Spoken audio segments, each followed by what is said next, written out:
Bonjour, je m'appelle Cédric, j'ai 18 ans, je suis en deuxième année d'apprentissage de storiste.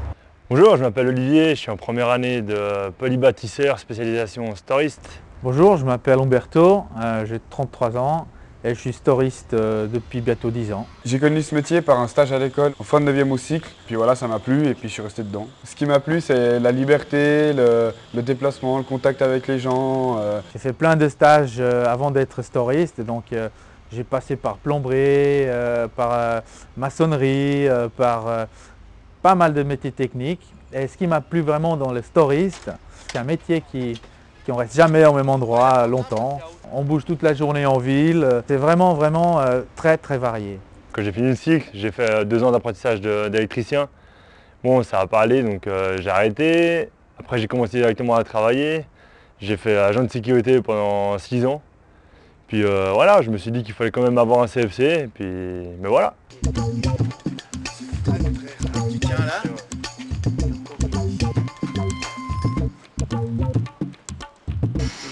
Là, on va remplacer un store empilable. C'est un store qui prend très peu de place et qui est très pratique et aimé par les architectes. Le métier de storiste, c'est un métier qui est en plein développement. Il y a des stores qui se développent, il y a la motorisation, il y a l'électronique qu'on peut aussi toucher un petit peu. Il y a aussi la diversification de pouvoir faire des tentes solaires pour protéger du soleil avec les moteurs ou une manivelle, avec un capteur solaire, avec plein de possibilités électriques. Il y a des volets, il y a des portes de garage à faire. C'est très diversifié, on fait rarement toujours la même chose. Le métier de storiste, c'est la réparation chez les clients, la pose sur les chantiers, les gros boulots, les petits boulots. Le métier de storiste, c'est de poser des stores, des volets, moustiquaires, etc. Des réparations à l'atelier.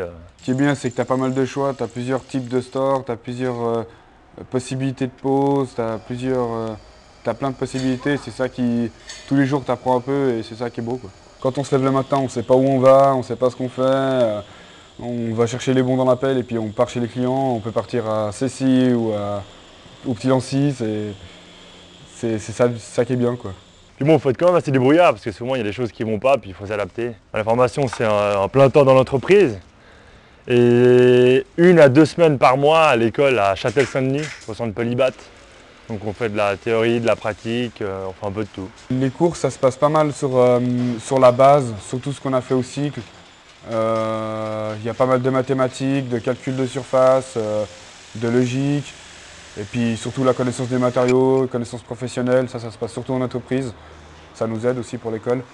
Et français, culture générale, droit. C'est des matières qui sont assez importantes pour ce métier. Donc on connaît un petit peu la fabrication des matériaux, donc, tout ce qui est métallurgie.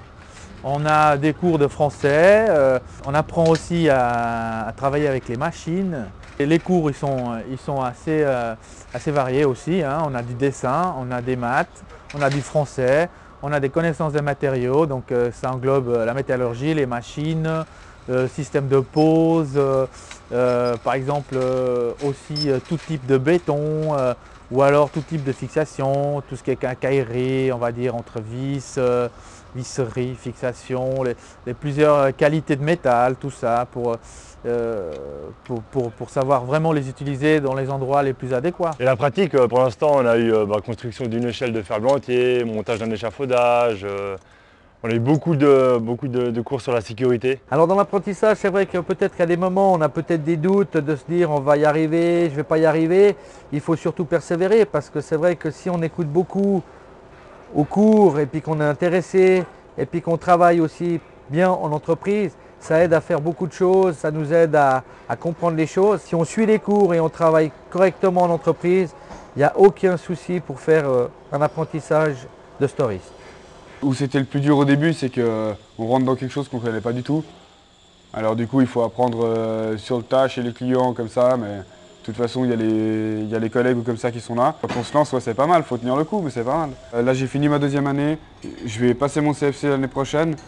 Après, j'ai toujours la possibilité de rester comme employé normal à 100%, ou bien suivre des cours de technicien, monter la boîte, être patron. Un apprenti, pour nous, c'est quelqu'un de très important dans la société. Ça donne la chance à un jeune qui a envie d'apprendre un métier.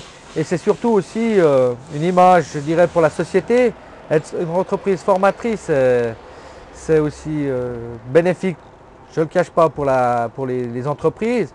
Et puis, un plaisir vraiment énorme, c'est d'apprendre un métier à quelqu'un et puis de donner sa chance, de pouvoir l'amener dans le monde des adultes et puis qu'il soit content du métier qu'il fait. Si tu fais un métier et que tous les jours tu arrives à la maison et puis tu n'es pas content de toi, et bien là, il faut que tu arrêtes. Il faut que tu sois content de ce que tu fais. Quand tu arrives en fin de journée, tu dis voilà, je suis content. Il faut que tu ailles au boulot le matin et que tu n'aies pas une boule au ventre. Tu dis qu'est-ce qui va se passer encore aujourd'hui, et puis que tu essayes d'être le plus sympa possible avec tes collègues pour vraiment créer l'ambiance et que tu sois content de toi. Ça ne dépend pas que du métier, c'est vraiment une question de se mettre en valeur nous-mêmes et croire à ce que tu penses faire. Là, on va enlever la manivelle pour pouvoir enlever le reste du mécanisme du store.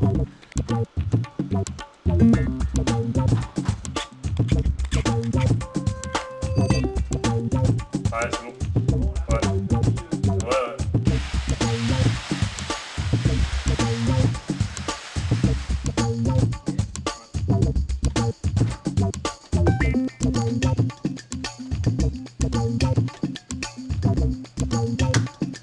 Dans la profession de storiste, il y aura toujours du travail parce que c'est clair que tous les soirs, quand on va se coucher, on baisse les stores pour pouvoir dormir. Le soleil, il y en a toujours de plus en plus, alors un store solaire, c'est toujours d'actualité, ça le sera toujours. On a l'impression qu'à l'école, on nous met que pour faire soit comptable ou dans les employés de bureau, disons, quoi. Lorsque les métiers techniques, faut pas les dévaloriser, c'est pas mal, quoi. Moi, j'aime bien. Puis il y a beaucoup de débouchés, hein. Pour ouvrir des entreprises, on peut faire plein de choses après. On n'est pas des traders, mais ça va, on est content de gagner bien servi, honnêtement.